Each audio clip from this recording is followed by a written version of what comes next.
All right, it's been a while, but I'm back at it right here. So now, this video right here, I really want to deal with this now. This new news that came out now with this pregnant Egyptian mummy, the first ever they're saying pregnant Egyptian mummy. It's all of the news right now. We don't break this down to you. So now, take a look at this right here. It says now, pregnant mummy revealed by scientists. So now, I really want to break this down. So now, also, the reason why I'll do a video like this, I haven't done a video like this for a while, is because I just got this new phone right here. You know what I'm saying? This new Huawei right here.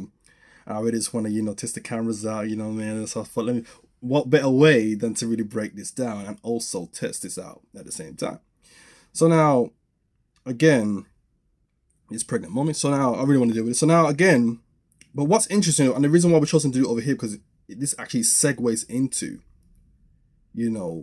dealing with occultism. This actually goes into the occultism. I want to bring those elements into this, and I want to break this down to you. So now, again, the article's talking about, well, what really spoke to me, the reason why. So they're trying to find a significance in the article, talking about, the soul, and why did they leave the baby inside? Why wasn't the baby removed? Is it the soul? Is it this? Is it that? And all these different questions are coming out. But really, from my perspective, this part right here really gives it all away. Now, again, I hope you can see it on your screen now. So it says, look at your screen. It might be, yeah, you can't see it. So it says experts from the project believe the remains are most likely of a high status woman aged between 20 and 30. Now here it is now, who died during the 1st century BC. And that's the most important part. The 1st century BC. So now here's my whole take on it. And the reason why, and it's the reason why to me, the significance that they're trying to find isn't really there, but it opens a doorway into another significance. And again, this is the reason why. Because again, the 1st century BCE, that's not old enough. It's not old enough to really give it the type of significance of, oh, why didn't they take it out? This and that, this and that. It's not old enough. To me, I don't consider this to be Egypt. You know what I'm saying? I don't consider this to be Kemet.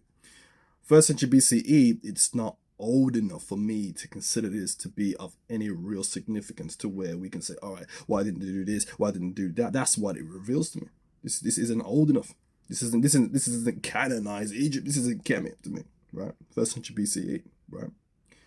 But what this really reveals, though, on a deeper level, and this is why I've chosen to do this video on this platform, is because I really want to segue into other things. And what I want to segue into, what it reveals is that for the fact that they did this and they left the baby inside, and the fact that they did this, you know what I'm saying, the fact that they did this and the baby was left inside, what it really reveals to me, there was almost as if there was a running off with the knowledge, right? It's almost as if somebody ran off with it, because again, for them to have done this, it really showcases that, the knowledge was gone at this point. The real knowledge of what this process is really all about. And I've spoken it for those who got the extended cuts.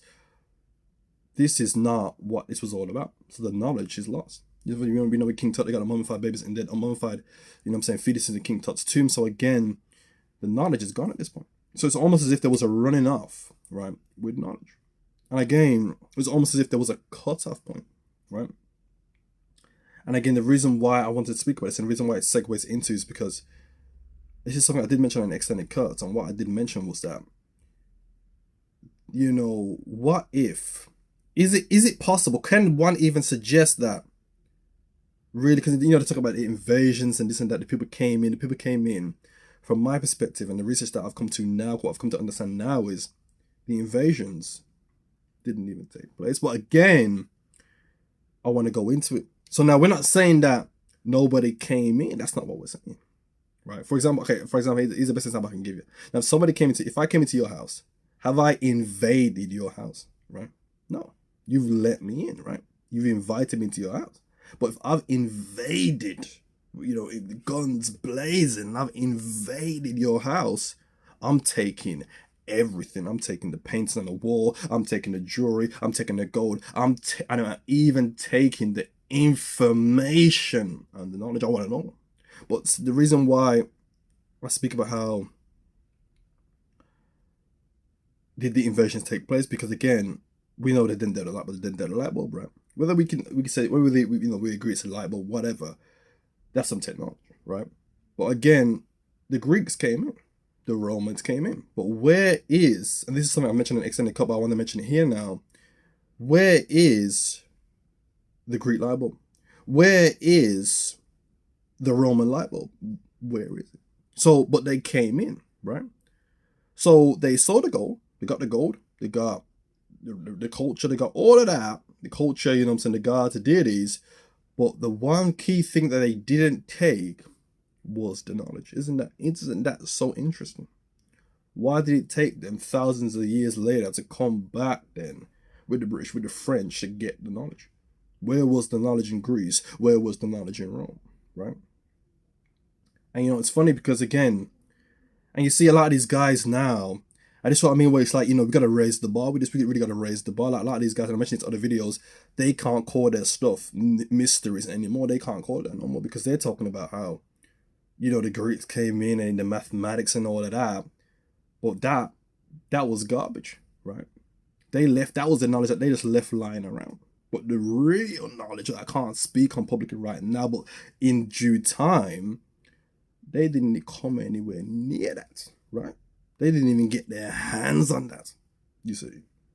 You know, also what we spoke about them in the ancient energy, it was clear as day. They left it on the walls. It was clear as day. The electromagnetic, it was clear as day. But yeah, where was the Greek? Where was the Roman aspect? Why did it take them until the French and the British came in to get that knowledge? Why did it take so long then?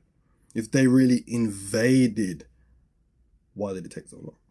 Right. So again, it's the question that really I'm the only man that can really ask that question and really can stand by that question, is that did the invasions even take place from a standpoint of guns blazing and we're breaking in, and did that even happen? But then some would argue then if that didn't happen, then how did they even come in? I've got my reasons. Obviously, you know, there's certain theories that I have that there's only a few people that I can even discuss them with, you see. There's only a few people that can even talk about these theories. You know, because again, if I said to you that they was brought in, that they let them in, you're gonna look at me like I was crazy. But then you might say, well, why would that happen? But then again, from my perspective, I understand why that would happen. But for someone else, that might not make sense, right? You know, but that might not make no sense because again, if you're in a particular position and you understand your role on the earth, and that if they don't come in, then humanity won't even. But again, you're not going to accept that because you don't understand the magnitude of what they was really dealing with. But again, this is what we're talking about. So to me, again, this right here, this aspect, this mummy right here, but I don't want to tread too far off the original question. This right here, this is a scam. You know what I'm saying? This is a scam. This is exit scam. This is falsehood. Somebody ran off with the knowledge, right? And when these other people came in, they were just left with, you know what I'm saying? They were left with the garbage, and that they was, and what they was practicing wasn't that actual real knowledge. They ran off with the knowledge, you see. And that's what took place. There was a running off with information. There was a running off with knowledge. And this is what took place. This is a perfect example. Again, the fact that they left that inside there, the fact that they was even pregnant when it even happened, they ran off with the knowledge. So what these people were practicing, they thought that they was practicing. I mean, and again, even with Herodotus, you know, when we, based on the statements that he was making, and based on the CT scans that they've done now, even he's been debunked. And this is what I mentioned in the extended cut. I don't want to tread too far with this, but again, I spoke about how there's two Egypts. There's the one that everybody knows and everybody thinks they know, and then there's the other one that wasn't so apparent. You see what I'm saying? And what these other people, when these people so-called came in, right, or so-called invasions, right, they never got the real stuff. And they got the garbage and they got this, and this was the results. Again, that's my whole take. Again, I thought I needed to do this video on this channel because, again, it might be a bit too hardcore for the other channel, but this is really what it's all about. And again, test out this new camera here. So again, man, it's a quick one right here. So again, I hope you enjoyed the video. Hope you took some good information from this. All right, people. Thanks for watching.